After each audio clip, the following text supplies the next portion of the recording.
Ukraine की ते रूस की गल करते हैं।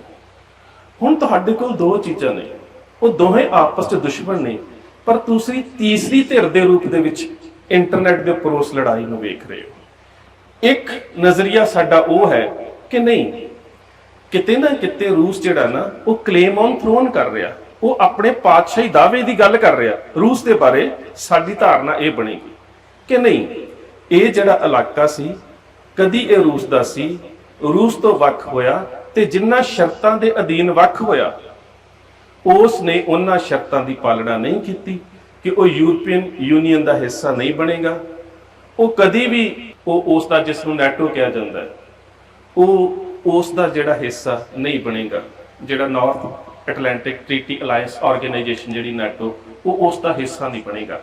अमरीका सीधा नहीं सी लड़ना चाहता, पर वो चाहता सी कि जेकर ये नैटो के मुल्कों च हौली हौली शामिल हो जाए तो रूस के खिलाफ बहुत सारे देशों को जिहड़ा वो इकट्ठा किया जा सकता। हुण उहदे विच जदों तुसीं इस नज़रिए नूं वेखोगे तो तुहानूं लगेगा कि नहीं ठीक है, रूस तो अपनी सत्ता की प्राप्ति के वास्ते उस तरह के, मान लो मैं तुहानूं एक उदाहरण दिना, 1947 साडे कोल खालसा राज हुंदा तां की साडे घोड़े दीयां लगामां जां साडे घोड़ियां दे रुख दराए खैबर वाल नहीं सी होणे? जरूर होंदे। कि जिहड़े इलाके खालसा राज दे कोलों गए सी असीं फतेह करन दे बारे ना सोचदे, असीं जरूर सोचदे। हुण इहदा एक दूजा पक्ष है, तस्वीर ते एक ही है, हुण इहदा एक दूजा पक्ष है। यूक्रेन दे लोग वो लड़ रहे हैं, वो एक वड्डी ताकत के सामने लड़ रहे हैं। एक पासे पातशाही दावे की गल हो रही है, दूजे पासे वो लड़ क्यों रहे हैं? अखबार दे विच उन्हां दे लोग जदों स्टेटमेंट दिंदे ने, कहंदे कि this is war of our existence, ये साडी होंद दी जंग है, तुहानूं उन्हां नाल भी प्यार आ रहा। ਇਹਦਾ मतलब कि मनुख की मानसिकता के उपर दोवें गल्लां असर करदियां ने, जिहड़ियां गल्लां यूक्रेन की जंग तां दीप दे संसार तो जाण तो बाद शुरू हुई है, पर ਇਹਦੇ ਵਿੱਚ ਜਿਹੜਾ ਉਸਨੇ ਪ੍ਰਸੰਗ ਸਾਡੀ ਮਾਨਸਿਕਤਾ 'ਚ ਭਰਿਆ ਉਹਨੂੰ ਸਮਝਣ ਦੀ ਲੋੜ ਆ। यूक्रेन ਦੇ ਲੋਕਾਂ ਨਾਲ ਸਾਨੂੰ ਹਮਦਰਦੀ ਕਿਉਂ ਆ ਰਹੀ ਹੈ? ਨਹੀਂ ਯਾਰ, ਉਹ ਸਾਡੇ ਵਰਗੇ ਨੇ, ਉਹ ਸਾਡੇ ਵਾਂਗ ਹੋਂਦ ਲਈ ਲੜ ਰਹੇ ਨੇ, ਉਹ ਹੋਂਦ ਲਈ ਅੰਤ ਤੱਕ ਲੜਨਗੇ। ਉਹਨਾਂ ਦਾ ਕੱਲਾ ਕੱਲਾ ਨਾਗਰਿਕ ਜਿਹੜਾ ਹੈ ਨਾ, ਜੇਕਰ ਤੁਸੀਂ ਬ੍ਰਿਟਿਸ਼ ਦੇ ਨਾਲ जिस तरह हुण उन्हां दे कुछ खास सैलीब्रिटी दी मौत हुई उस जंग दे विच लड़दे आ, जिस तरह दे नाल वो लड़ रहे ने, ते जदों वो निहत्थे हुंदे ने उन्हां नूं जिस तरह मारिया जांदा है, तां किते तुसीं जिहड़ियां एंगलो सिख वार ने ना, ਉਹਦੇ ਵਿੱਚ एक अंग्रेज अधिकारी कहंदा कि सिख जदों लड़ाई हार रहे सी ना, ते कहंदा कि उदों इन्हां दे हिरदे दी वेदना वेखण वाली सी, जदों ये अपने हथियार थल्ले रखते सी उदों इन्हां अखां दे हज्जू तां वहिंदे सी, पर जदों सिख दे कोलों सिख दा घोड़ा अंग्रेज अफसर लैके जांदा सी ना, तुसीं हार चुके हो, कहंदा उदों सिख दे दिल दा दर्द वेखण वाला सी कि जिस घोड़े की पिठ के उपर उसने काबल, कंधार, जलालाबाद तक का इलाका फतेह किया सी, अज उहदा वो घोड़ा जिसनूं कलगीधर पातशाह गुरु गोबिंद सिंह महाराज भी घोड़े नूं भाईजान क्या करदे सी। तुहानूं याद होवेगा इतिहास दे विच भाईजान भरा नूं कहंदे ने, ते एक वारी भाई मान सिंह ने गुरु गोबिंद सिंह महाराज के घोड़े नूं चाबक मार दित्ती सी, ते पातशाह ने हत्थ फड़ लिया सी, कहंदे मान सिंह भाईजान नूं अज तो बाद सोटी ना मार, ये मेरा भरा है। सिख इन्ना प्यार करते सी अपने घोड़े को, गुरु साहबान इन्ना प्यार करते सी अपने घोड़े को, ते सच जाणियो जदों वो सिख दी विरासत उहदे कोलों खोई जांदी है, ते फिर उहदे अंदर उस होंद दी जंग दा जिहड़ा एहसास है वो जन्म लैंदा है। और जदों ये जन्म लैंदा है, फिर पातशाही दावा केवल ते केवल जंग दे विच नहीं रह जांदा, पातशाही दावा फिर तुहानूं गलबात दे विच भी उसे रूप च जिंदा रखना पैंदा है। लाल किले दे उपर जिस दिन दीप सिद्धू पहुंचता है, वीर जी अमरदीप हुणी बैठे ने, वीर जी बख्शीश बैठे ने, सारिआं नूं पता है दीप दे पहुंचण तो पहलां बहुत सारे लोग पहुंच चुके सी, बहुत सारे निशान साहब जिहड़े सी वो चलाए जा चुके सी, बहुत सारे किसान लीडर ते उन्हां दा केडर भी गया, वो भी निशान साहबां दे नाल फोटोआं खिचा के आ गए, पर दीप उस निशान साहब नूं लैके खालसा राज की गल करदा लाइव क्यों हुंदा है? तुसीं सोचदे हो, की सोचदे हो कि उहनूं चाह ना होवेगी कि मीडिया च लोकी मैनूं वेखण, या फिर उहदे मन च यह होवेगा कि मैं लोकां च मशहूर हो जावां? नहीं, ਇਹ ਇੱਕ ਲੀਡਰ ਦੀ ਕਪੈਸਿਟੀ ਸੀ, ਰਿਸਪੌਂਸਿਬਿਲਟੀ ਦੀ, ਜ਼ਿੰਮੇਵਾਰੀ ਦੀ। ਉਹ ਜ਼ਿੰਮੇਵਾਰੀ ਜਿਸ ਜ਼ਿੰਮੇਵਾਰੀ ਤੋਂ ਕਿਸਾਨ ਲੀਡਰਸ਼ਿਪ ਭੱਜ ਸੀ, ਦੀਪ ਉਹ ਸਾਰੀ ਜ਼ਿੰਮੇਵਾਰੀ ਆਪਣੇ ਸਿਰ ਲੈਂਦਾ ਹੈ ਕਿ ਨਹੀਂ, ਨਿਸ਼ਾਨ ਸਾਹਿਬ ਦੇ ਨਾਲ ਮੈਂ ਖੜਾ ਹਾਂ। ਤੇ ਸਾਰਾ ਮੇਨ ਸਟ੍ਰੀਮ ਮੀਡੀਆ ਜਿਸ ਨੇ ਆਇਡੈਂਟੀਫਾਈਡ ਪਰਸਨ ਪਾ ਕੇ ਤੁਹਾਡੇ ਬਹੁਤ ਸਾਰੇ ਨੌਜਵਾਨਾਂ ਤੇ ਕੇਸ ਦਰਜ ਕਰਨੇ ਸੀ, ਉਹ ਸਿਰਫ ਇੱਕ ਪਾਸੇ ਵਹਿ ਤੁਰਦਾ ਕਿ ਦੀਪ ਸਿੱਧੂ ਦੇਸ਼ ਧਰੋਹੀ ਤੇ ਦੇਸ਼ ਭਗਤ। ਉਹ ਸਾਰੀ ਜ਼ਿੰਮੇਵਾਰੀ ਆਪਣੇ ਸਿਰ ਲੈਂਦਾ ਹੈ।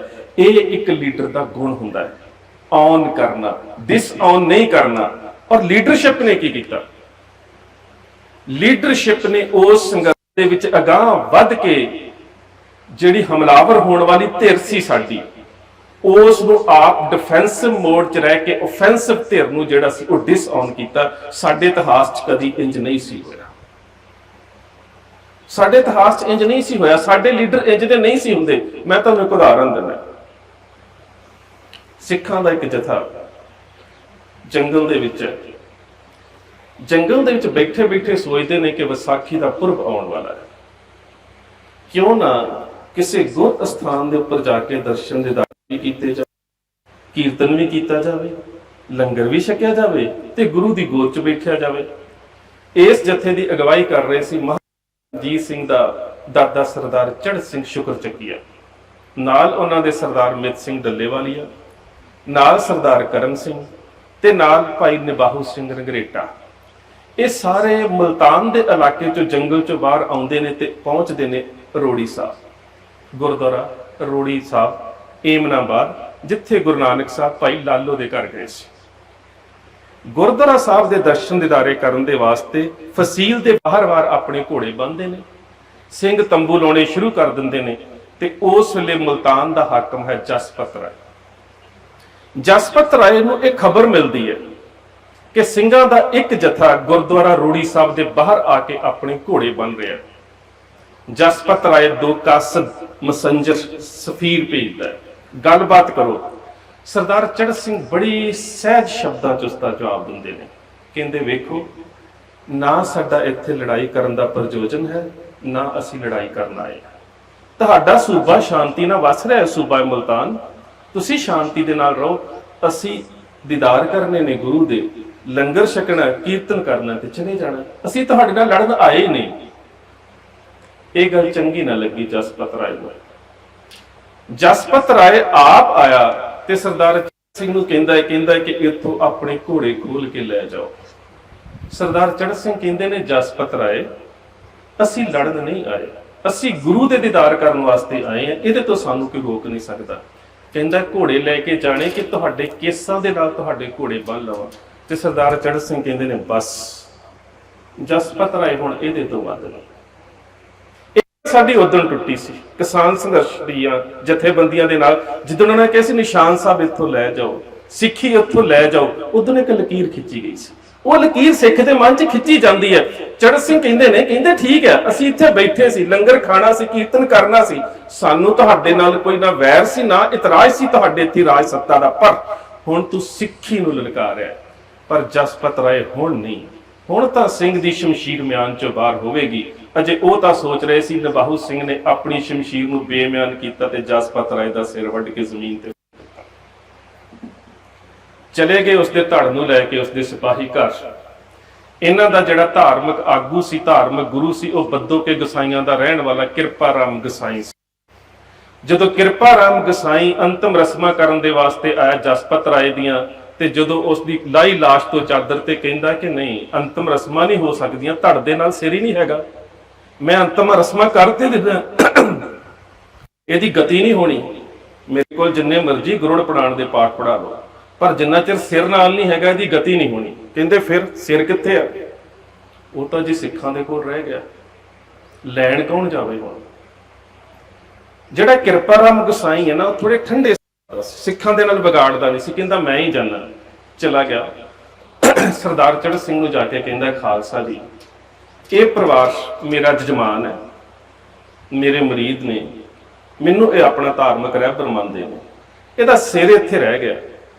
ਤੇ ਸਰਦਾਰ ਚੜ੍ਹ ਸਿੰਘ ਨਿਬਾਹੂ ਸਿੰਘ ਨੂੰ ਕਹਿੰਦੇ ਨੇ ਨਿਬਾਹੂ ਸਿਆ ਇੱਥੇ ਪਿਆ ਹੋਣਾ, ਕਿਤੇ ਕੱਲ ਵਾਲੇ ਦਾ ਸਿਰ ਇਹਨਾਂ ਨੂੰ ਦੇ ਦੇ ਵਾਪਸ। ਸਿਰ ਵਾਪਸ ਦੇ ਦਿੱਤਾ ਤੇ ਸਰਦਾਰ ਚੜ੍ਹ ਸਿੰਘ ਮੁਸਕਰਾ ਕੇ ਕਹਿੰਦੇ ਨੇ, ਪੰਡਤ ਜੀ ਸਿਰ ਤੇ ਵਾਪਸ ਦੇ ਦਿੱਤਾ, ਇਹ ਤਾਂ ਦੱਸੋ ਕਰਨਾ ਕੀ ਜੇ? ਕਹਿੰਦੇ ਕਰਨਾ ਕੁਛ ਨਹੀਂ, ਸਿਰ ਤੋਂ ਬਿਨਾ ਗਤੀ ਨਹੀਂ ਸੀ ਹੋਣੀ। ਕਹਿੰਦਾ ਚਲੋ ਉਹ ਤੇ ਤੁਹਾਨੂੰ ਦਿੱਤਾ, ਤੁਸੀਂ ਲੈ ਜਾਓ, ਪਰ ਜਿਵੇਂ ਦੀ ਇਹਨੇ ਕਰਤੂਤ ਕੀਤੀ ਹੈ ਗਤੀ ਸਿਰ ਦੇ ਨਾਲ ਵੀ ਨਹੀਂ ਹੋਣੀ। ਜੋ ਕੁਛ ਇਹਨੇ ਕੀਤਾ ਹੈ ਨਾ, ਗਤੀ ਸਿਰ ਦੇ ਨਾਲ ਵੀ ਨਹੀਂ ਹੋਣੀ। ਅੰਤਮ ਰਸਮਾਂ ਦੇ ਉੱਪਰ ਪਹੁੰਚਦਾ ਉਸਦਾ ਭਰਾ ਲਖਪਤ ਰਾਏ। ਲਖਪਤ ਰਾਏ ਪਹੁੰਚਦਾ ਹੈ ਤੇ ਲਖਪਤ ਰਾਏ ਆਪਣੇ ਭਰਾ ਜਸਪਤ ਰਾਏ ਦੀ ਚਿਖਾ ਦੇ ਸਾਹਮਣੇ ਇਹ ਸਹੁੰ ਖਾਂਦਾ ਹੈ ਕਿ ਮੈਂ ਗੁਰੂ ਗੋਬਿੰਦ ਸਿੰਘ ਦਾ ਇੱਕ ਵੀ ਸਿੱਖ ਪੰਜਾਬ ਦੇ ਵਿੱਚ ਨਹੀਂ ਛੱਡਾਂਗਾ। ਉਸੇ ਵੇਲੇ ਸ਼ਾਹ ਨਵਾਜ਼ ਨੂੰ ਮਿਲਦਾ ਹੈ, ਆਪਣੇ ਪੁੱਤਰ ਹਰਭਜ ਰਾਏ ਨੂੰ ਨਾਲ ਲੈਂਦਾ ਹੈ ਤੇ ਬਾਕੀ ਹੋਰ ਕਈ ਜਰਨੈਲਾਂ ਨੂੰ, ਸਰ ਬੁਲੰਦ ਖਾਨ ਤੇ ਕਾਸਮ ਖਾਨ ਨੂੰ ਲੈ ਕੇ ਸਿੱਖਾਂ ਦੇ ਉੱਪਰ ਹਮਲਾਵਰ ਹੁੰਦਾ। ਸਿੱਖ ਉਸ ਵੇਲੇ ਕਾਹਨੂੰਵਾਨ ਦੇ ਸ਼ਹਿਰ ਚ ਜਾਂਦੇ ਨੇ। ਛੋਟੇ ਘੱਲੂਘਾਰੇ ਦੇ ਨਾਮ ਦੇ ਨਾਲ ਇਸ ਘਟਨਾ ਤੇ ਵਾਰੇ ਨੂੰ ਯਾਦ ਕੀਤਾ ਜਾਂਦਾ ਹੈ। ਇੱਕ ਦਿਨ ਦੇ ਵਿੱਚ 15,000 ਸਿੱਖ ਸ਼ਹਾਦਤਾਂ ਪ੍ਰਾਪਤ ਕਰ ਜਾਂਦਾ ਹੈ। ਮੈਨੂੰ ਕੋਈ ਸਿੱਖਾਂ ਦਾ ਇੱਕ ਵੀ ਸਰੋਤ ਦੱਸ ਦਿਓ ਜਿਹਦੇ ਵਿੱਚ ਸਿੱਖਾਂ ਨੇ ਨਿਬਾਹੂ ਸਿੰਘ ਨੂੰ ਡਿਸਆਨ ਕੀਤਾ ਹੋਵੇ ਕਿ ਜੇਕਰ ਨਿਬਾਹੂ ਸਿੰਘ ਇੱਕ ਬੰਦੇ ਦਾ ਸਿਰ ਨਾ ਵੱਢਦਾ ਸਾਡੇ 15,000 ਜਾਨ ਨਹੀਂ ਸੀ ਜਾਣੀ। ਨਹੀਂ ਡਿਸਆਨ ਕੀਤਾ ਕਦੀ ਸਿੱਖ ਲੀਡਰਸ਼ਿਪ ਨੇ ਆਪਣੇ ਨੌਜਵਾਨਾਂ ਨੂੰ, ਪਰ ਇਸ ਸੰਘਰਸ਼ ਦੇ ਵਿੱਚ ਸਾਡੀ ਲੀਡਰਸ਼ਿਪ ਨੇ ਨੌਜਵਾਨਾਂ ਨੂੰ ਡਿਸਆਰਮ ਕੀਤਾ। ਇਹ ਚਲੇ ਗਏ ਨੇ ਲਾਲ ਕਿਲੇ ਤੇ ਇਹ ਗਦਾਰ ਨੇ, ਇਹ ਚਲੇ ਗਏ ਨੇ ਲਾਲ ਕਿਲੇ ਤੇ ਏਜੰਸੀਆਂ ਦੇ ਏਜੰਟ ਨੇ, ਇਹ ਚਲੇ ਗਏ ਨੇ ਲਾਲ ਕਿਲੇ ਦੇ ਉੱਪਰ ਇਹ ਆਰਐਸਐਸ ਦੇ ਬੰਦੇ ਨੇ, ਭਾਜਪਾ ਦੇ ਬੰਦੇ ਨੇ, ਬੀਜੇਪੀ ਦੇ ਬੰਦੇ ਨੇ। ਸਾਡੀਆਂ ਫੋਟੋਆਂ ਲਾ ਕੇ ਪੋਸਟਰ ਲਾ ਦਿੱਤੇ ਯੂਨੀਵਰਸਿਟੀਆਂ ਦੇ ਵਿੱਚ, ਮੀਡੀਆ ਦੇ ਵਿੱਚ। ਕਾਰਨ ਕੀ ਸੀ? ਲੀਡਰਸ਼ਿਪ ਦਾ ਕੱਦ ਸੰਘਰਸ਼ ਦੇ ਹਾਣ ਦਾ ਹੀ ਨਹੀਂ ਸੀ। ਆਪਣੇ ਨੌਜਵਾਨਾਂ ਨੂੰ ਔਨ ਕਰਨ ਦੇ ਵਾਸਤੇ, ਅਪਣਾਉਣ ਦੇ ਵਾਸਤੇ ਬੜੇ ਵੱਡੇ ਦਿਲਾਂ ਦੀ ਲੋੜ ਹੁੰਦੀ ਹੈ, ਬਹੁਤ ਵੱਡੇ ਦਿਲ। ਪਰ ਤੁਸੀਂ ਦੀਪ ਨੂੰ ਕਿਉਂ ਅਪਣਾਇਆ? ਸਵਾਲ ਤਾਂ ਫਿਰ ਉੱਥੇ ਆ ਜਾਂਦਾ ਹੈ।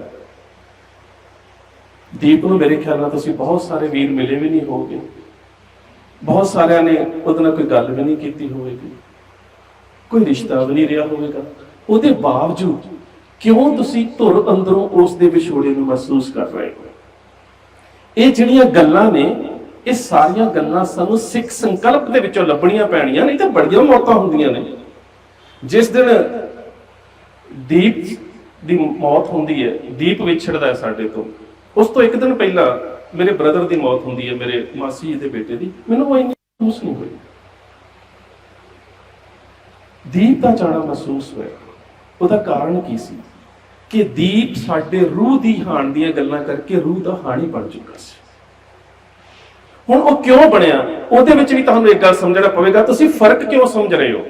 ਕਿਤੇ ਨਾ ਕਿਤੇ ਅੱਜ ਜੇਕਰ ਤੁਸੀਂ ਵੇਖੋ, ਠੀਕ ਹੈ, ਮੈਂ ਵੀ ਕਹੂੰਗਾ ਕਿ ਸਾਨੂੰ ਦੁੱਖ ਵੀ ਹੈ ਕਿ ਕਿਸਾਨ ਲੀਡਰਸ਼ਿਪ ਜਿਹੜੀ ਸੀ, ਉਹਨਾਂ ਨੇ ਜੇਕਰ ਇਲੈਕਸ਼ਨ ਲੜਨ ਦਾ ਫੈਸਲਾ ਕੀਤਾ ਤੇ ਜਿਸ ਤਰ੍ਹਾਂ ਦੇ ਨਾਲ ਉਹ ਹਾਰੇ ਕਿ 95 ਦੇ ਵਿੱਚੋਂ 94 ਜ਼ਮਾਨਤਾਂ ਜਿਹੜੀਆਂ ਸੀ ਉਹ ਜ਼ਬਤ ਹੋ ਗਈਆਂ। ਸਾਨੂੰ ਦੁੱਖ ਹੈ ਇਸ ਗੱਲ ਦਾ, ਕੋਈ ਖੁਸ਼ੀ ਨਹੀਂ ਹੈ। ਪਰ ਕਾਰਨ ਕੀ ਹੈ ਕਿ ਜਿੰਨੀਆਂ ਉਹਨਾਂ ਨੂੰ ਪੰਜਾਬ ਦੇ ਵਿੱਚ ਟੋਟਲ ਵੋਟਾਂ ਨਹੀਂ ਪਈਆਂ, ਜਿੰਨੇ ਉਹਨਾਂ ਦੇ ਪੰਜਾਬ 'ਚ ਬੂਥ ਨਹੀਂ ਲੱਗੇ, ਉਹਨੇ ਤਾਂ ਤੁਸੀਂ ਦੀਪ ਦੀ ਯਾਦ 'ਚ ਸਮਾਗਮ ਕਰਾ ਦਿੱਤੇ ਉਸ ਤੋਂ ਬਾਅਦ। ਕਾਰਨ ਕੀ ਹੈ? ਉਸ ਕਾਰਨ ਨੂੰ ਤਾਂ ਕਦੇ ਡਿਫਾਈਨ ਕਰੋਗੇ ਨਾ, ਨਹੀਂ ਡਿਫਾਈਨ ਕਰੋਗੇ, ਉਸ ਕਾਰਨ ਦਾ ਅਧਿਐਨ ਨਹੀਂ ਕਰੋਗੇ, ਤੁਹਾਡੀਆਂ ਭਵਿੱਖ ਦੀਆਂ ਪੀੜ੍ਹੀਆਂ ਨੂੰ ਕੀ ਪਤਾ ਲੱਗੇਗਾ ਕਿ ਇੰਨੇ ਸੰਘਰਸ਼ ਦੇ ਵਿੱਚ ਸੰਘਰਸ਼ ਦੇ ਨਾਇਕ ਜਿਹੜੇ ਨੇ ਉਹ ਤਾਂ ਨਾਇਕ ਬਣ ਨਹੀਂ ਪਾਉਂਦੇ, ਤੇ ਨਾਇਕ ਜਿਸ ਨੂੰ ਗਦਾਰ ਕਹਿੰਦੇ ਨੇ ਉਹ ਪੰਜਾਬ ਦੀ ਮਾਨਸਿਕਤਾ ਦਾ ਨਾਇਕ ਬਣ ਜਾਂਦਾ ਹੈ। ਕਾਰਨ ਕੀ ਹੈ?